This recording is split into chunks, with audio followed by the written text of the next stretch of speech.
Hello students, आज इस video में हम करने जा रहे हैं क्लास 12th हिस्ट्री का चैप्टर नंबर 15। पार्ट का नाम है संविधान का निर्माण, यानी कि फ्रेमिंग ऑफ कॉन्स्टिट्यूशन। तो इस वीडियो में हमने सोर्स लिए हैं 8, यानी कि एक ही वीडियो के अंदर 8 स्रोत जो है हमने लिए हैं। और ये हमने इसीलिए लिए हैं क्योंकि हमने ये देखा है कि परीक्षा के अंदर बच्चे इसे बहुत इजीली लेते हैं और इसकी बिल्कुल भी तैयारी नहीं करते, जबकि इसके अंदर से आंसर ढूंढना एक आर्ट होता है और जिसमें बड़े आसानी से, क्योंकि 3 प्रश्न हर प्रश्न पत्र में आते हैं स्रोत आधारित, और उनमें वो अच्छा परफॉर्म नहीं कर पाते। और जबकि इसमें 4 नंबर के 3 यानी कि 12 अंक जो हैं बड़ी आसानी से लिए जा सकते हैं। तो मैंने ये संकल्प लिया है कि आपको स्रोत आधारित प्रश्नों में पूरे नंबर दिलाने हैं। इसके लिए ये सीरीज शुरू की है। तो 15वें पार्ट से शुरू किया है, बाकी के पाठों की भी हम जो है बड़ी जल्दी ही वीडियो लेके आएंगे। तो शुरू करते हैं वीडियो को। तो पहला स्रोत है, अंग्रेज तो चले गए मगर जाते जाते शरारत के बीज बो गए। ये बहुत ही इम्पॉर्टेंट स्रोत है जो अक्सर एग्ज़ाम में आता रहता है। तो ये इस प्रकार की, सरदार वल्लभ भाई पटेल ने कहा था, यह दोहराने का कोई मतलब नहीं है कि हम पृथक निर्वाचिका की मांग इसीलिए कर रहे हैं क्योंकि हमारे लिए यही अच्छा है। यह बात हम बहुत समय से सुन रहे हैं, हम सालों से सुन रहे हैं कि इसी आंदोलन के कारण अब हम एक विभाजित राष्ट्र हैं। क्या आप मुझे एक भी स्वतंत्र देश दिखा सकते हैं जहां पृथक निर्वाचिका हो?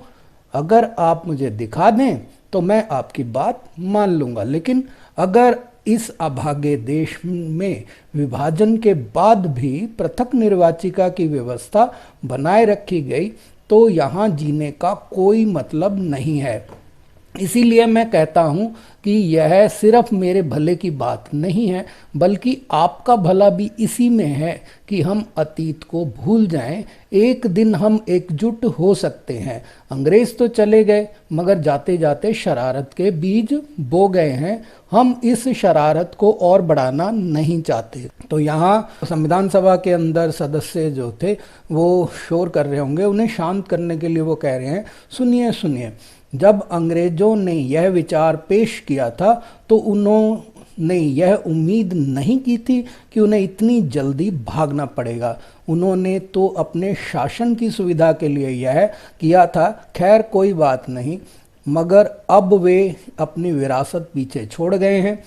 अब हम इससे बाहर निकलेंगे या नहीं, ये प्रश्न उन्होंने संविधान सभा की बहस के दौरान किया था। तो इस स्रोत में से 3 प्रश्न आपको आएंगे, 1-1 नंबर के 2 और 2 नंबर का 1।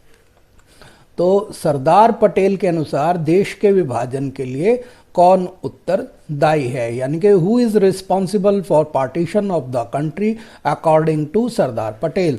तो जैसा कि हमने इस पूरे सोर्स में पढ़ा है कि इसके लिए पृथक निर्वाचिका यानी कि सेपरेट इलेक्टोरेट जो है वो जिम्मेदार है। और दूसरा प्रश्न है, विभाजन के बाद राष्ट्रवादी नेताओं को पृथक निर्वाचिका की मांग पर किन किन बातों की आशंका थी, यानी कि after partition what were the apprehensions of the nationalist leader on the demand of separate electorates।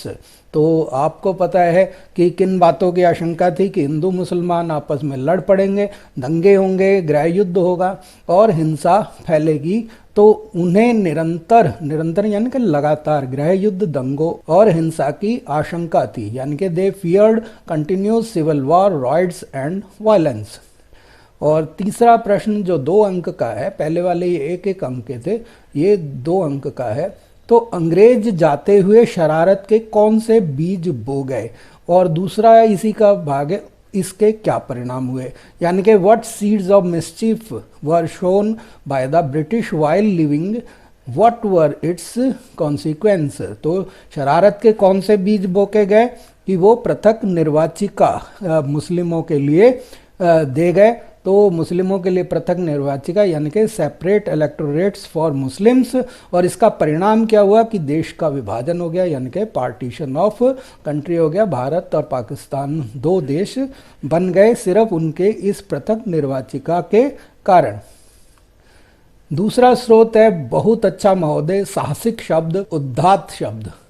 तो यहाँ सोमनाथ लाहिड़ी संविधान सभा में ये बहस के दौरान कह रहे हैं कि महोदय, मैं पंडित नेहरू को इस बात के लिए मुबारकबाद यानी कि बधाई देना चाहता हूं कि उन्होंने यह कहकर भारतीय जनता की भावना को इतने सटीक मैंने बिल्कुल एक्यूरेट शब्दों में व्यक्त किया कि भारत के लोग अंग्रेजों द्वारा थोपी गई किसी चीज को स्वीकार नहीं करेंगे। ये पंडित जवाहरलाल नेहरू ने जो कहा कि भारत अंग्रेजों द्वारा थोपी गई कोई भी चीज को स्वीकार कर नहीं करेगा, उसके लिए वो उनको मुबारकबाद दे रहे हैं। उन्होंने कहा कि इस तरह की जबरदस्ती पर असंतोष यानी कि अनसेटिस्फैक्शन जाहिर किया उन्होंने और आपत्ति जाहिर की, यानी कि इस पे अपना विरोध जाहिर किया कि अगर आवश्यकता हुई तो हम संघर्ष यानी कि स्ट्रगल की घाटी में उतरेंगे। बहुत अच्छा महोदय, साहसिक शब्द, उद्धात शब्द, जो इसकी हेडिंग भी है।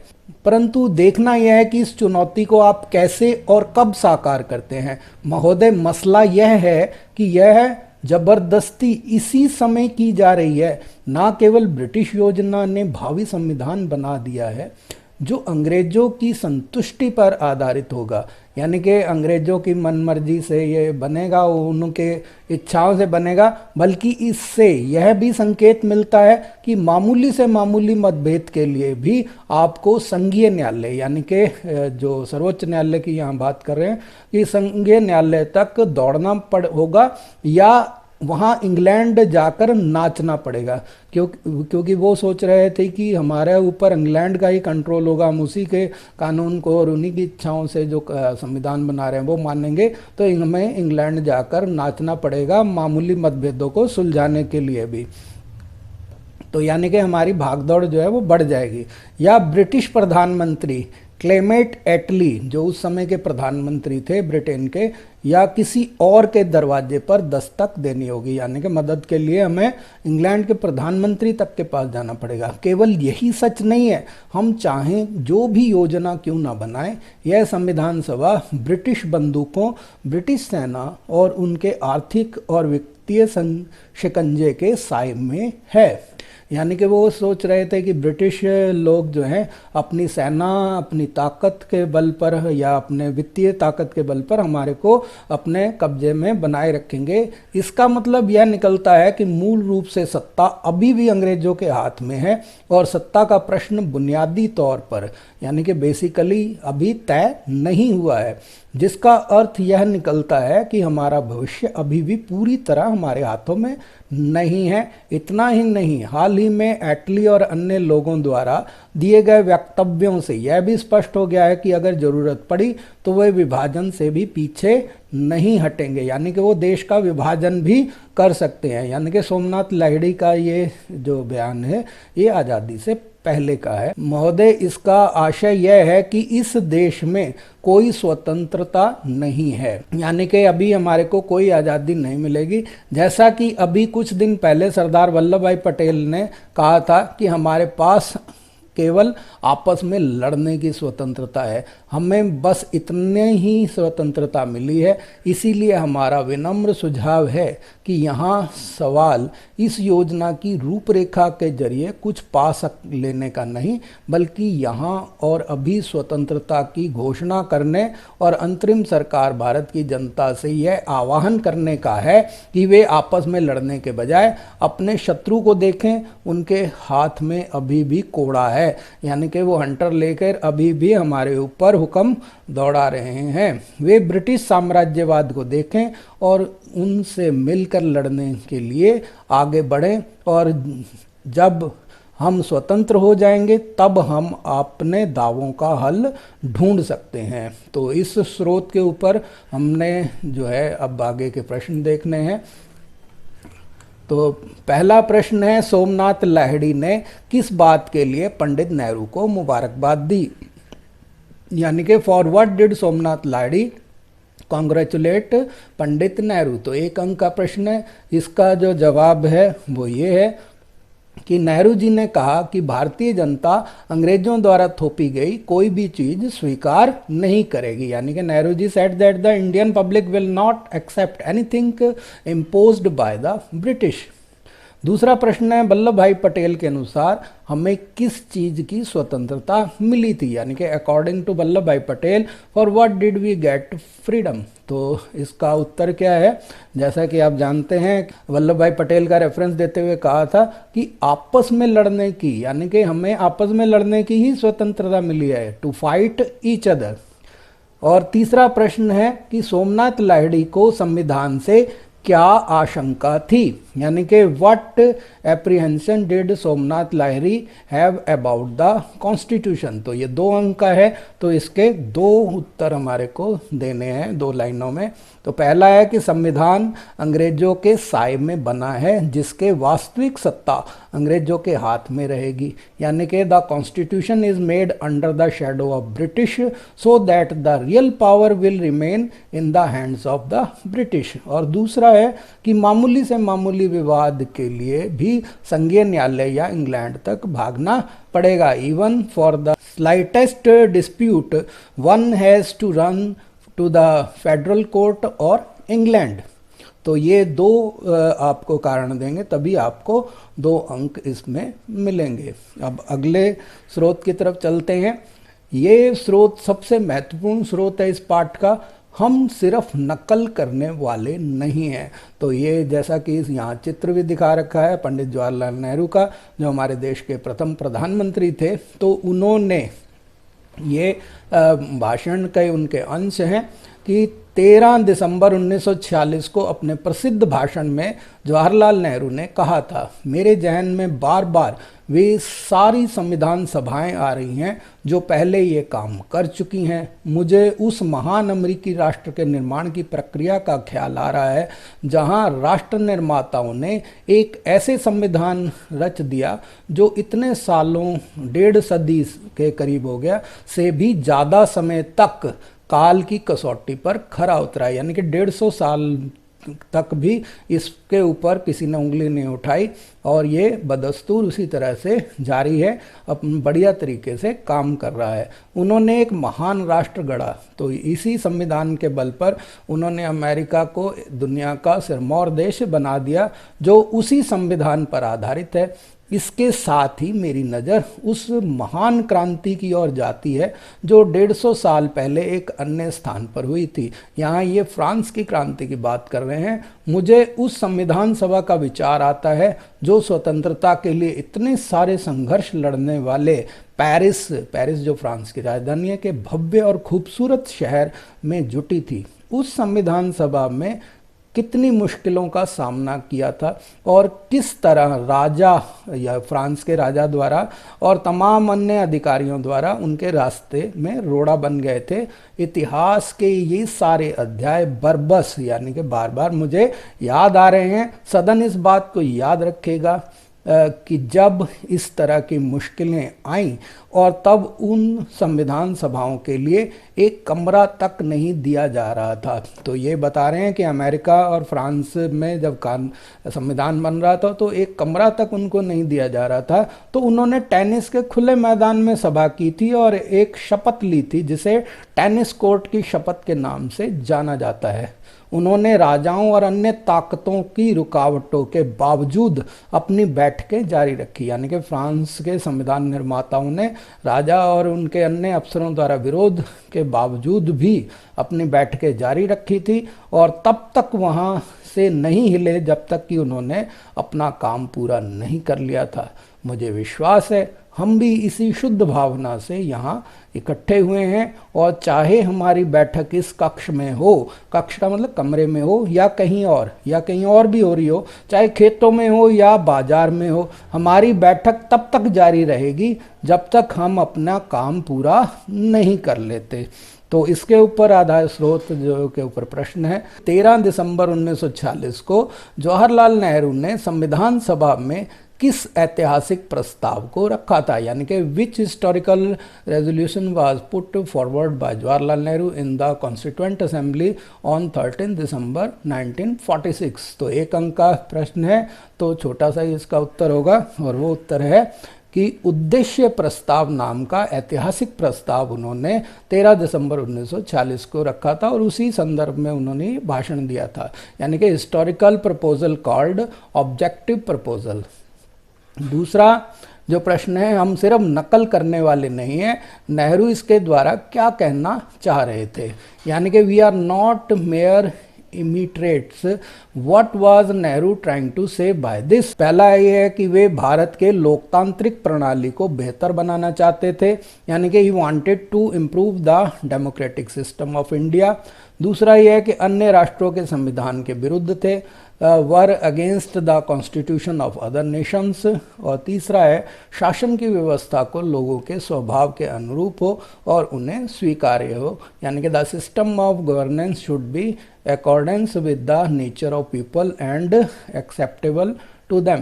यानी कि वो ये बताना चाह रहे हैं कि हम जो कानून बनाने जा रहे हैं वो किसी देश से प्रेरित होकर उसकी नकल करके नहीं बना रहे, लेकिन हमारे मन में जो ध्यान रख रहे हैं वो ये रख रहे हैं कि भारत को हमने लोकतंत्र बनाया तो लोकतांत्रिक प्रणाली को बढ़िया बनाए, और ये संविधान जो है अन्य राष्ट्रों के संविधानों के अलग था, उनसे विपरीत था, और शासन की व्यवस्था को लोगों के स्वभाव के यानी कि लोगों की इच्छा आकांक्षाओं को भी उन्होंने स्वीकार किया था जो भारत के लोगों का था। ये नहीं है कि हम अगर इंग्लैंड या अमेरिका या फ्रांस के संविधान में से कोई अच्छे कानून ले रहे हैं तो वो वहाँ के लोगों के लिए एक्सेप्टेबल होंगे, ये ध्यान में ना रख के हम ये देखेंगे कि क्या भारतीय लोगों के लिए भी वो स्वीकार्य हैं या नहीं है, इस बात का वो ध्यान रख रहे हैं। तो इसीलिए उन्होंने कहा कि हम सिर्फ नकल करने वाले नहीं हैं, यानी कि हम नकल भी कर रहे हैं तो उसमें अपने देश के इन तीनों पॉइंटों को ध्यान में रख रहे हैं।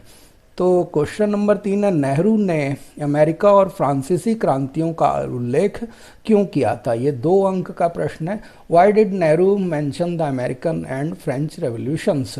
पहले शासन की व्यवस्था लोगों के स्वभाव के अनुरूप हो और उन्हें स्वीकार्य हो, यानी कि the system of governance should be accordance with the nature of people and acceptable to them. दूसरा है कि यहाँ के क्रांतिकारियों ने ऐसे संविधानों की रचना की जिन्होंने नागरिकों को अधिकार दिए, यानी कि the revolutionary here created such constitution which gave rights to the citizens। तीसरा कि राष्ट्र उनके मजबूत हुए, उन्होंने महान राष्ट्र बनाया, the nation become strong।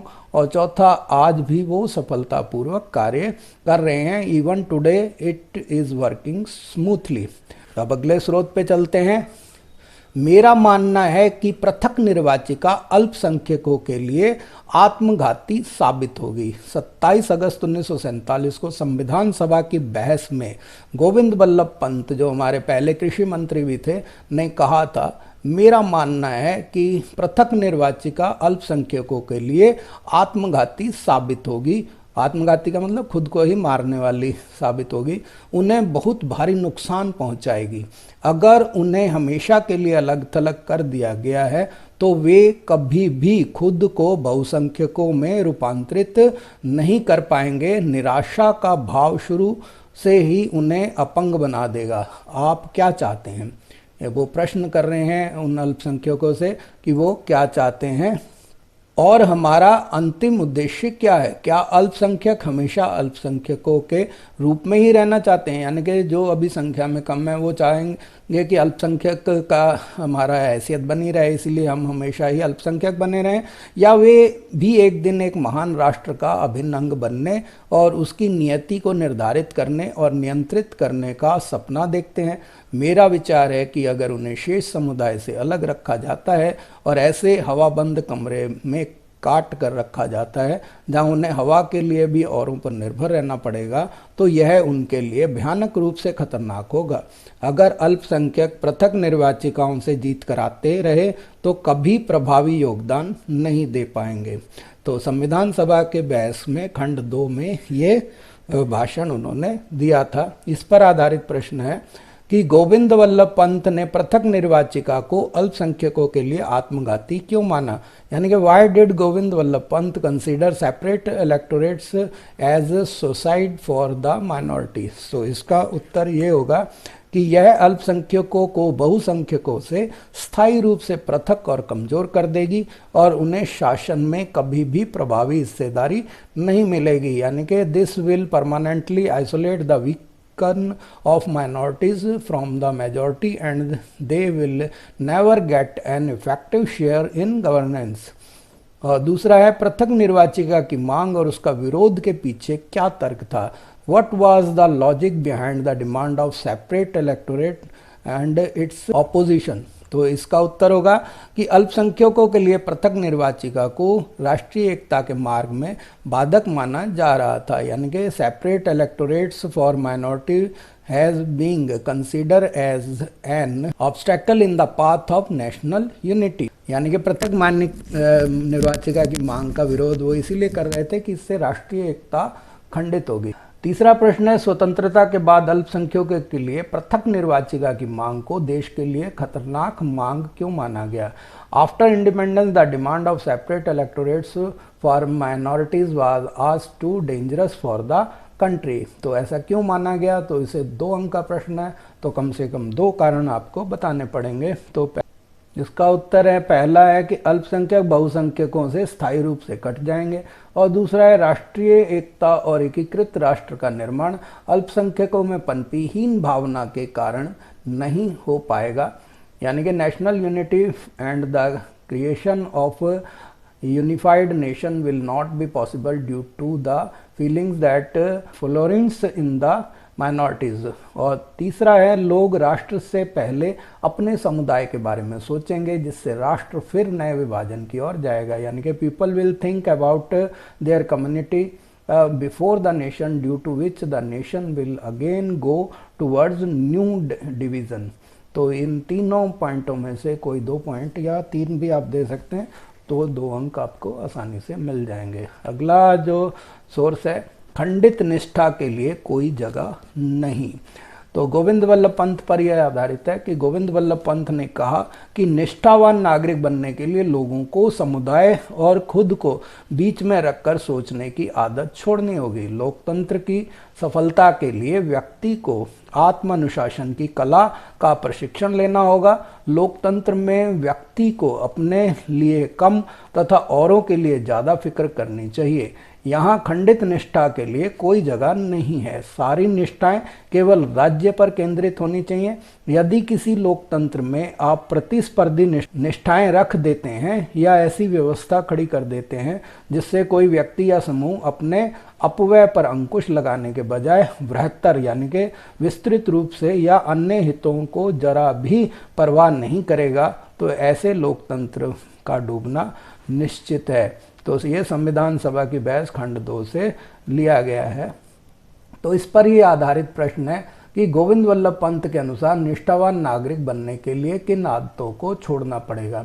तो ये 1 अंक का प्रश्न है, यानी कि according to Govind Vallabh Pant what habits have to be given up to become a loyal citizen, कि समुदाय और खुद के को बीच में रखकर सोचने की आदत को छोड़ना पड़ेगा। ये उन्होंने कहा है कि समुदाय और खुद को बीच में रखकर सोचने की आदत छोड़नी होगी अगर वो निष्ठावान नागरिक बनना चाहते हैं। तो दूसरा है लोकतंत्र की सफलता के लिए किस चीज़ का प्रशिक्षण की आवश्यकता है, यानी कि what training is needed for the success of democracy. तो लोकतंत्र की सफलता के लिए उन्होंने यहाँ बताया था कि आत्मानुशासन की कला का प्रशिक्षण लेना होगा और लोकतंत्र में व्यक्ति को अपने लिए कम तथा औरों के लिए ज़्यादा फिक्र करनी चाहिए, ये जो है उन्होंने बताया। तो इसी का उत्तर ऐसे होगा कि लोकतंत्र की सफलता के लिए आत्मानुशासन के प्रशिक्षण की आवश्यकता है। और साथ ही साथ आप इसको ये भी लिख सकते हैं कि अपने बारे में कम और औरों के बारे में ज़्यादा फिक्र करनी चाहिए। ये लाइन भी आप यहाँ ऐड कर सकते हैं। तीसरा है कि किस प्रकार के लोकतंत्र का डूबना तय है, यानी कि which type of democracy is detained to sink. तो यहाँ देखिए आपने ये कहा है, ये लिखा हुआ है ऐसे लोकतंत्र का डूबना तय है। तो इससे पहले उन्होंने क्या कहा है कि यदि किसी भी लोकतंत्र को आप प्रतिस्पर्धी निष्ठाएं रखकर देते हैं या ऐसी व्यवस्थाएं खड़ी कर देते हैं जिससे कोई व्यक्ति या समूह अपने अपव्यय पर अंकुश लगाने के बजाय बृहत्तर और अन्य हितों को जरा भी परवाह नहीं करता, तो ऐसे लोकतंत्र का डूबना निश्चित है। तो इसको 2 पॉइंट बना के किस तरह से लिखेंगे, क्योंकि 2 नंबर का है। तो पहला ये है कि लोकतंत्र में खंडित निष्ठा रखने से भी लोकतंत्र डूब जाएगा, और दूसरा अपने और समुदाय के हितों को व्यापक वर्ग के हितों के ऊपर रखने से भी लोकतंत्र डूब जाएगा। अब जो अगला स्रोत है वो है जी नहीं, असली अल्पसंख्यक इस देश की जनता है। तो जवाहरलाल नेहरू द्वारा प्रस्तुत किए गए उद्देश्य प्रस्ताव का स्वागत करते हुए एनजी रंगा ने कहा था, ये भी एक इम्पॉर्टेंट स्रोत है, महोदय अल्पसंख्यकों के बारे में बहुत बातें हो रही हैं। असली अल्पसंख्यक कौन है? तथाकथित पाकिस्तानी प्रांतों में रहने वाले हिंदू सिख, यानी कि पाकिस्तान में जो हिंदू और सिख थोड़े रह गए हैं तो वो अल्पसंख्यक हैं, या हमारे यहाँ भारत में जो मुसलमान रह गए हैं वो अल्पसंख्यक हैं। वो कह रहे ये दोनों ही देशों में रहने वाले लोग, यानी कि पाकिस्तान में रहने वाले हिंदू और सिख और भारत में रहने वाले मुसलमान अल्पसंख्यक नहीं हैं। जी नहीं, असली अल्पसंख्यक तो इस देश की जनता है। तो उन्होंने कहा असली अल्पसंख्यक कौन है? हमारे देश की जनता है। यह जनता इतनी दबी कुचली और इतनी उत्पीड़ित है कि अभी तक साधारण नागरिक के अधिकारों का लाभ भी नहीं उठा पा रही है। स्थिति क्या है? आप आदिवासी इलाकों में जाइए, उनके अपने कानूनों और जनजातीय कानूनों, उनकी जमीन को उनसे नहीं छीना जा सकता, लेकिन हमारे व्यापारी वहां जाते हैं और तथाकथित मुक्त बाजार के नाम पर उनसे बाजार छीन लेते हैं। भले ही कानून जमीन की इस बेदखली के खिलाफ हो, यानी कि बेशक आप कानून बना दे कि इस तरह से उनको बेदखल नहीं किया जा सकता, लेकिन व्यापारी इन आदिवासियों को तरह तरह के बंधनों में जकड़कर गुलाम बना लेते हैं, यानी कि वो उन्हें कहीं ना कहीं किसी ना किसी तरीके से फंसाकर अपने जाल में फंसा लेते हैं, और ताकि वो उनकी गुलामी करें। और पीढ़ी दर पीढ़ी, यानी कि अगर बाप ने कर्जा लिया तो बच्चे और उनके बच्चे तक, आगे तक वो उनकी दास्ता के नरक में उनको धकेल देते हैं। आइए अब आम गांव वालों को देख लेते हैं।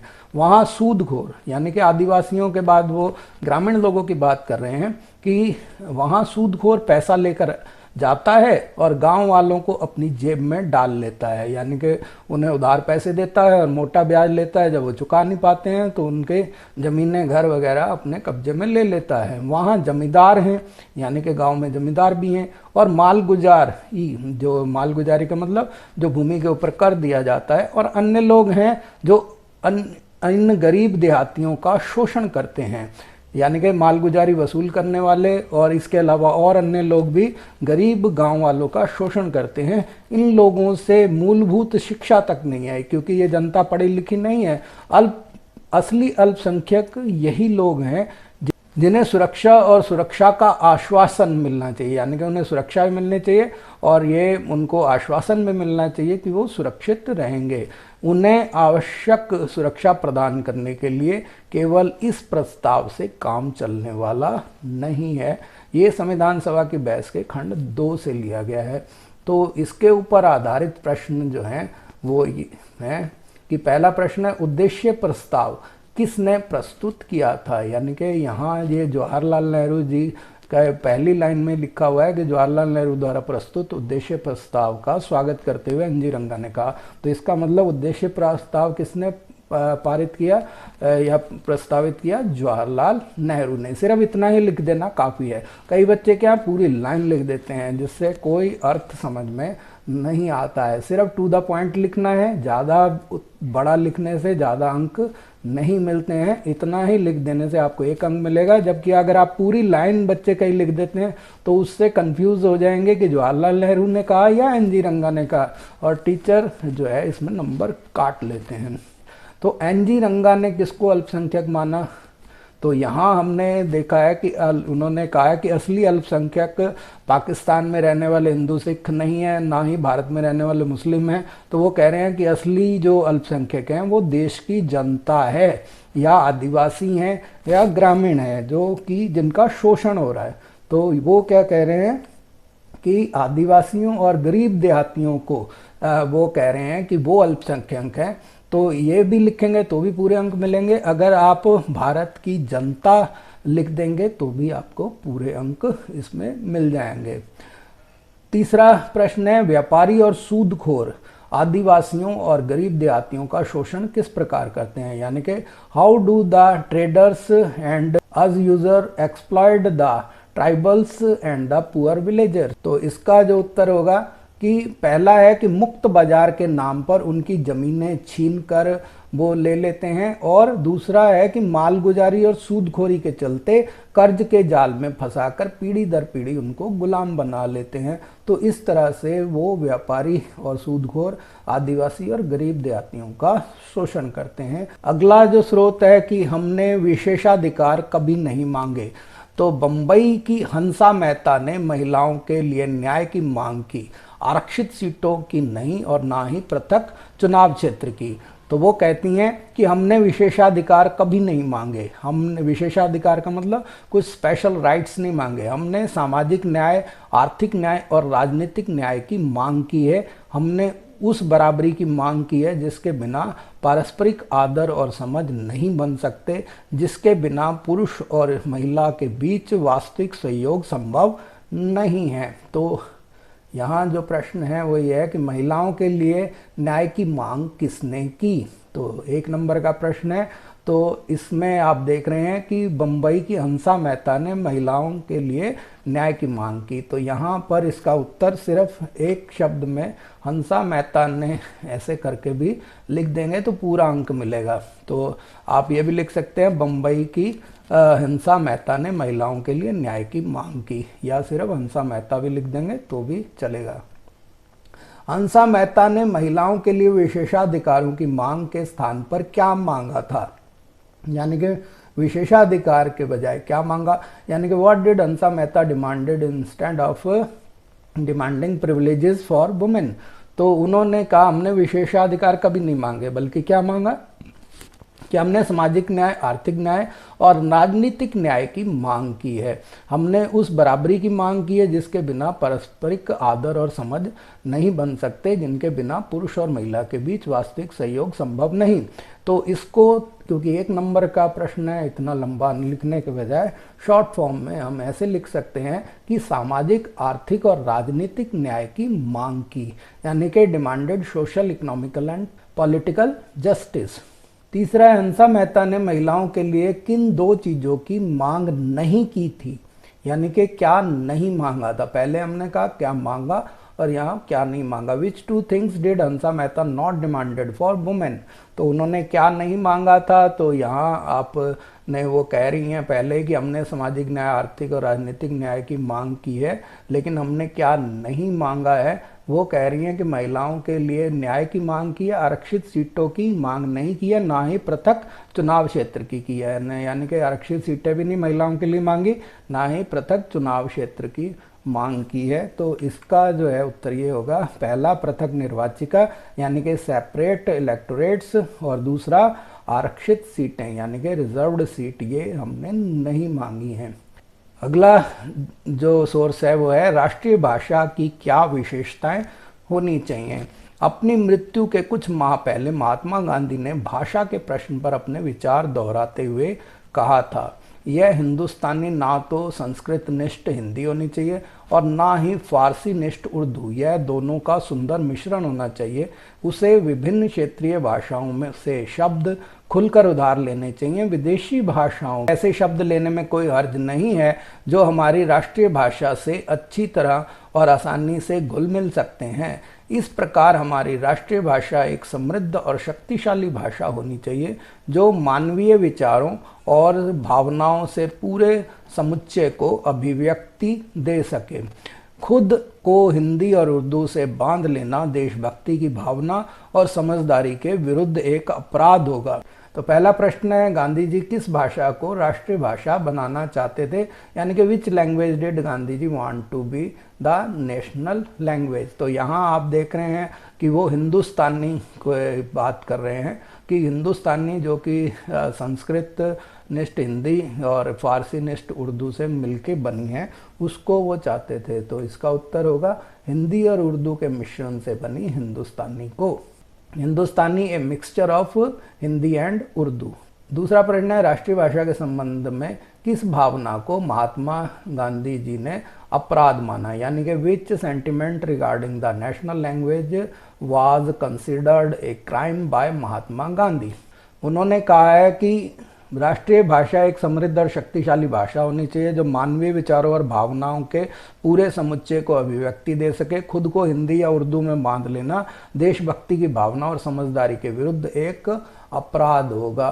तो इसीलिए इसका मतलब ये है कि इसका उत्तर क्या होना चाहिए कि अपने आप को हिंदी या उर्दू में बांध लेना का, कि हम हिंदू हैं तो हिंदी बोलेंगे और जो मुसलमान हैं वो उर्दू बोलेंगे। तो इस तरह से हिंदी या उर्दू के बंधन में बांध लेना देशभक्ति की भावना और समझदारी के विरुद्ध एक अपराध होगा, इसे उन्होंने माना है। तो इसका उत्तर क्या होगा कि खुद को हिंदी या उर्दू से बांध लेना देशभक्ति की भावना और समझदारी के विरुद्ध है, यानी कि to bind our self to Hindi and Urdu is against the spirit of patriotism and understanding.